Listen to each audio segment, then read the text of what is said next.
jirtu kabajamtoota daawwattoota BBS oduu galgala kanaa qabadhee dhihaadheetiin jira oduu wajjin an Arif Ahmadi.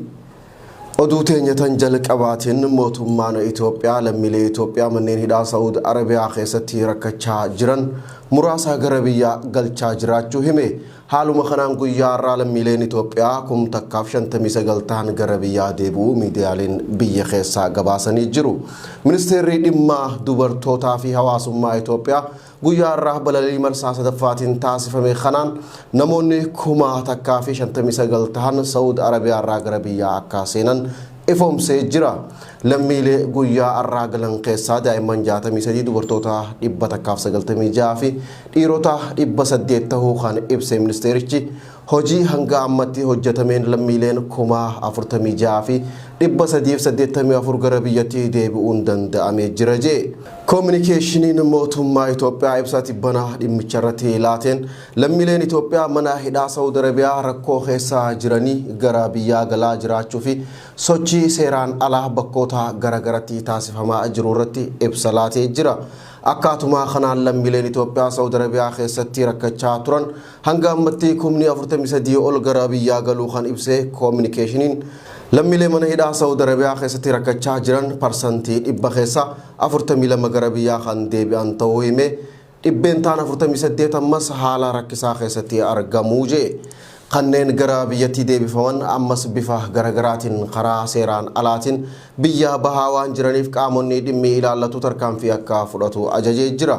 Lammiileen Itoophiyaa manneen hidhaa Saudi Arabiyaa keessatti rakkachaa jiran kanneen BBS dubbise akka jedhanitti namoonni yeroo ammaa manneen hidhaa keessaa carraa galiinsaa argatan kanneen maallaqa Saudii riyaala 200,000 kan kafalanii galaniidha jedhan. Yeroo ammaa lammiileen Itoophiyaa maallaqa jaami kana hin qabne hidhaa keessatti rakkoo hamaaf saaxilamaa akka jiran himan. Kanneen ji'oota dura gara biyyaa galanis wayita maatii bira deemanitti qaamota nageenyaa ganda yookiin aanaa isaaniitiin qabamuun kanneen humnaan gara leenjii waraanaa geeffaman jiraachuu fi kanneen sababa tokko malee mana hidhatti guuramanis baay'ee ta'uu odeessi tibbana godina Harargee bahaa aanaa baddannoorraa nu gahee ni ifoomsa. Qeerroo awwaluu fi qarree Yenenesh dheerinaan Itoophiyaa keessaa tokkoffaa ta'uun barame. Dargaggoon Oromoo awwaluu buxxulaa kan godina Gujii aanaa Gooroo Doolatti dhalate dheerinaan meetira 2 fi seentimeetira 35 yeroo ta'u shamarree Yenenesh Araarsootan godina Horroo Guduruu Wallaggaa aanaa Jimmaa Gannatii magaalaa Horrootti dhalatte meetira takka tuqaa 95 ta'uun Itoophiyaarraa tokkoffaa Afrikaarraa ammoo lammaffaa ta'anii jiru. Dabalataa oduu tanaatiif Aaminaa Muhammad. Dhalattoonni Oromoo dargaggoo awwaluu buxxulaa fi shamarree Yenenesh Araarsoo dheerinaan akka Itoophiyaa fi Afrikaatti sadarkaa qabatanii jiru. Dargaggoo awwaluu fi Yenenesh akka Itoophiyaatti dhiira fi dubara irraa tokkoffaa yeroo ta'an sadarkaa Afrikaatti lammaffaa ta'uun galmee dinqisiisoo irratti galmeeffamanii jiru. Dargaggoon awwaluu buxxulaa godina Gujii aanaa Gooroo Doolaatti irraa torbaanota muraasa dura dheerinaan dorgomuuf gara Finfinnee dhufee itti milkaa'ee jira. Shamarree Yenenesh Araarsotis godina Horroo Guduruu Wallaggaa aanaa Jimmaa Gannaatti magaalaa Haratootti dhalattee kan guddatte yeroo taatu dubartoota keessaa akka Itoophiyaatti dheerinaan sadarkaa tokkoffaa qabattee jirti. Shamarree Yenenesh Araarsoo umriin isii ganna 30 yeroo taatu meetirii 1 fi seentimeetirii 95 dheeratti. Akka Itoophiyaatti tokkoffaa yeroo taatu akka Afrikaatti immoo lammaffaa ta'uun galmee dinqisiisoo biyyattii irratti galmooftee jirti. Dargaggoo awwaluu buxxulaa kan umriin isaa ganna 24 ta'e immoo dheerinaan meetira 2 fi seentimeetira 35 ta'uun dargaggoo keessaa akka Itoophiyaa tokkoffaa akka Afrikaatti ammoo sadarkaa lammaffaa ta'uun galmaa'ee jira. Torbaanota muraasa dura akka sadarkaa Itoophiyaatti dargaggoon Oromoo Nagahoo Jimaa meetirii 2 fi seentimeetirii 25 dheerachuun sadarkaa duraa qabatee kan ture yeroo ta'u dargaggoo awwaluu buxxulaa Gujiirraa dhufuun seentimeetirii 10 caalee sadarkaa tokkoffaa qabatee jira. Dargaggoo Nagahoo Jimaa godina Shawaa Bahaa aanaa Dugdaa magaalaa Maqiitti dhalatee guddate. Osoo awwaluun dhufee dheerinaan hin caalin dura akka biyyattiitti sadarkaa tokkoffaa irra ture. Dargaggoo awwaluu yeroo ammaa akka Itoophiyaatti dheerinaan tokkoffaa ta'uun galmee dinqisiisoo irratti galmaa'ee jira. Akka dargaggoon kun miidiyaaleef yaada kennaa turetti ani ogummaa fi beekumsa kootiin utuun taane kennaa Waaqayyo naaf kenneen beekame kan jiru dargaggoon kun dheerinni koo namoota hedduu waliin waan wal na barsiisee fi na beeksiseef Waaqayyoon nan galateeffadha je. Shamarree Yenenesh Araarsoo ammoo dheerina kootiin miira gammachuutu natti dhagahama. Kanaan dura waanan naannawa baadiyyaa turee fi dheerina kootiin beekamee miidiyaa irratti dhiyaachuuf carraa hin arganne kan jette shamarreen tun beekamtii argadheenis Oromiyaa bira dabree aadaa biyya kiyyaa beeksisuun barbaada jette.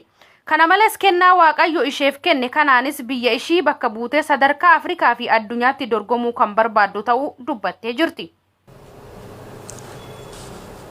Itti aanaan ministeera Haajaa Alaa Suudaan ambaasaaddara Itoophiyaa wajjin marii taasisuun dhagahame. Tibbana itti aanaa ministeera dhimma alaa Suudaan ta'uun kan muudame ambaasaaddar Dafallaa Alhaji Ali dilbata dabre ambaasaaddara Itoophiyaa Yibalxaal Amiroo Alamuu wajjin waajjira isaaniitti mari'atanii jiran.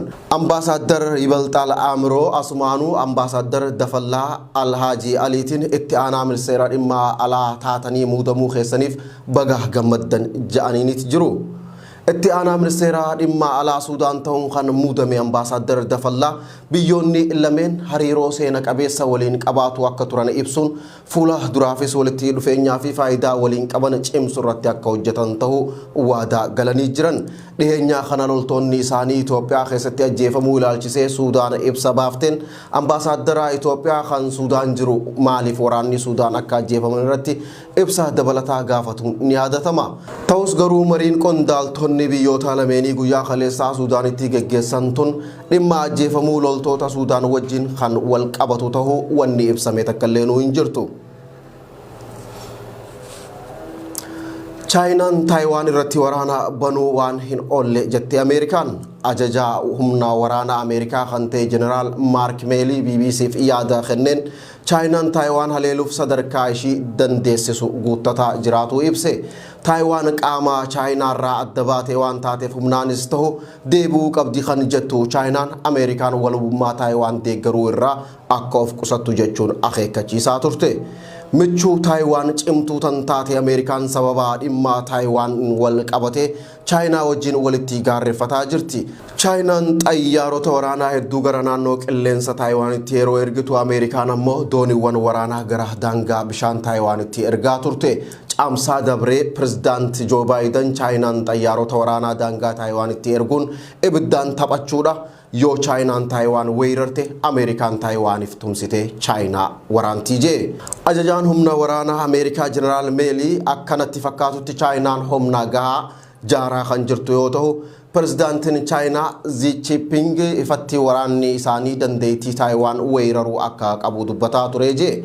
Qondaalli kun BBC'tti akka himetti Chaayinaan Taayiwaan weeraruu fi dhiisuun dandeettii waraanaa osoo hin taane miidhaa fi faayidaa isaa herreedee murtee siyaasaa murteessuu irratti kan hundaa'u ta'uu ibse.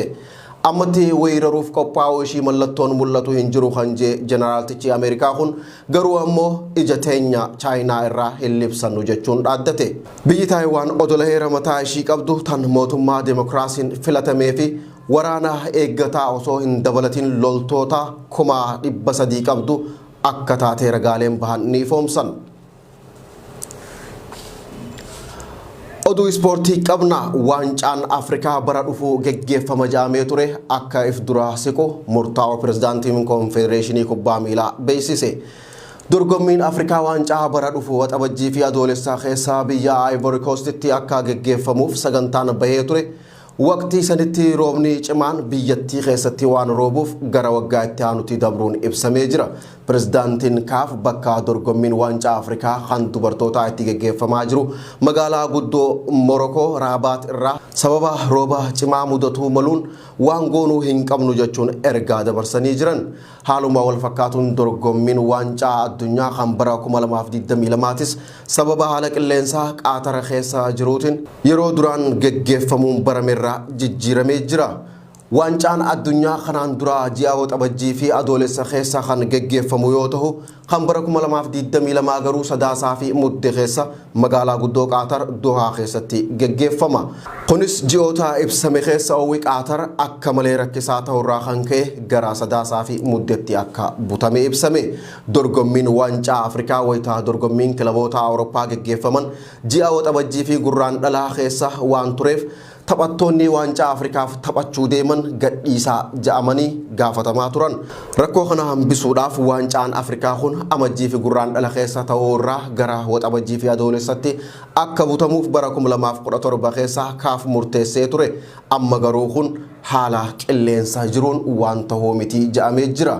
Pirezidaantiin kaaf Paatris Mooseppee sababa kilaboota Awurooppaatiif waxabajjiin waqtii dorgommii mijataa miti ta'us garuu ammatti filannoon jiru waxabajjii fi gurraandhalatti deebisuu qofa jedhe.